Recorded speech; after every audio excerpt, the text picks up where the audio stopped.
خدا کے فضل و کرم سے یہ امت تاحال اس سے بحیثیت مجموعی محفوظ ہے، اور کسی بھی مستند فرقے کے مستند عقائد میں ایسی کوئی شے موجود نہیں ہے کہ جسے شرک فی ذات قرار دیا جا سکے۔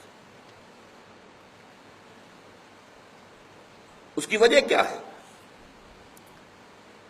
اس کی وجہ یہ ہے، ایک اسپیشل پروٹیکشن ہے جو اللہ نے دی ہے۔ یہ امت آخری امت ہے۔ حضور نے فرمایا انا آخر المرسلین وانتم آخر الامم، میں آخری رسول ہوں اور تم آخری امت۔ اس امت میں فساد ہو جائے بحیثیت مجموعی تو اس کا علاج کون کرے گا؟ آخر اب کوئی نبی تو آنے والا نہیں ہے، لا نبی بعدی، انا خاتم النبیین لا نبی بعدی۔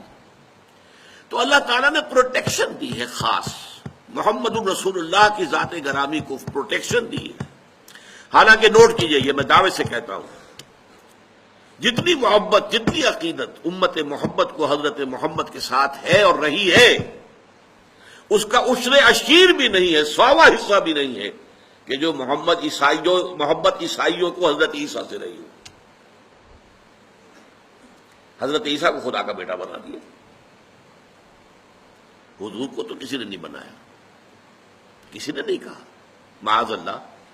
حالانکہ محبت عقیدت کو اگر ناپیے تولیے تو میں پھر کہہ رہا ہوں، عشر عشیر، عشر عشیر کا مطلب 100واں حصہ، 1/10 کا 1/10 عشر عشیر، 100واں حصہ بھی محبت، اس محبت کا جو اس امت کو رہی ہے اپنے رسول محمد صلی اللہ علیہ وسلم سے، اور ہے آج بھی، کٹ مرنے کو تیار ہے، ختم نبوت کے اوپر کٹ مرنے کو تیار تھے۔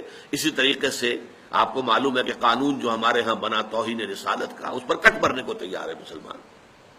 حالانکہ اور چیزیں جو شریعت کی ان کے بارے میں اتنا حساس نہیں ہے۔ اب سودی کا معاملہ جو ہو رہا ہے، لیکن اس کے بارے میں کوئی خاص عوام کو کوئی احساس نہیں ہے، لیکن ذرا سا ارادہ تو کر کے حکومت دیکھے، توہین رسالت کا قانون اگر ختم کریں گے تو ایک ہنگامہ شروع ہو جائے۔ عیسائیوں کو تو اتنی کوئی عقیدت تھی نہیں، لیکن خدا کا بیٹا بنا دیا۔ اس سے بھی آگے کا کنٹراسٹ آپ کو بتا رہا ہوں۔ حضرت علی کون ہے رضی اللہ تعالی عنہ؟ حضور کے امتی کا اور نبی کا کیا ریشو پروپورشن ہوا؟ کوئی نسبت بنتی نہیں نا۔ حضرت علی کو خدا بنانے والے پیدا ہو گئے، خدا کا بیٹا نہیں، خدا۔ سبائی عبداللہ ابن سبا یہودی، جس نے اسلام کا لبادہ اوڑھ کر آ کر مسلمانوں کے اندر تفریق پیدا کی، بنو ہاشم اور بنو امیہ کی پرانی جو چپکلش چلی آ رہی تھی اسے ہوا دی، پھوکے ماری، بڑکا دیا اس نے، اور وہ فتنہ شروع کیا ہے کہ جس کے زخم سے آج تک بھی خون رس رہا ہے۔ یہ شیعہ سنی کی تقسیم تو اسی کے وہیں سے پیدا ہوئی۔ اس نے حضرت علی کے بارے میں کہا تم خدا ہو، اور شیعوں کی کتابوں میں یہ درج ہے کہ حضرت علی کے سامنے پیش ہوا ہے، وہ گرفتار کر کے لایا گیا، تم یہ بکواس کر رہے ہو؟ ہاں، وہ اور اس کے 40 پیروکار، تم ہو خدا۔ حضرت علی نے کہا کہ باز نہیں آؤ گے تو زندہ آگ میں جلا دوں گا۔ کہا ٹھیک ہے، خدا آزمائش کرتا ہی ہے، جانچتا ہے، پرکھتا ہے اپنے ماننے والوں کو۔ تم ہمیں آگ میں جلا دو، لیکن ہم کہتے ہیں تم خدا ہو۔ حضرت علی نے عبداللہ ابن سبا اس کے 40 ساتھیوں کو زندہ آگ میں جلوایا۔ اس وقت بات کہنے کی یہ ہے کہ آپ ذرا کنٹراسٹ دیکھیے، حضرت عیسیٰ کو خدا کا بیٹا کہنے والے پیدا ہو گئے، اور حضور کے ایک امتی کو خدا قرار دینے والے پیدا ہو گئے۔ اگر اس پر آپ قیاس کریں معاذ اللہ ثم معاذ اللہ ثم معاذ اللہ، پھر تو محمد کو تو خدا کا باپ قرار دینا چاہیے تھا، نسبت و تناسب کے اعتبار سے۔ امتی کو خدا بنایا تو خدا سے اوپر کوئی شے ہونی چاہیے نا، کہ جو محمد رسول اللہ کا مرتبہ مقام نہیں۔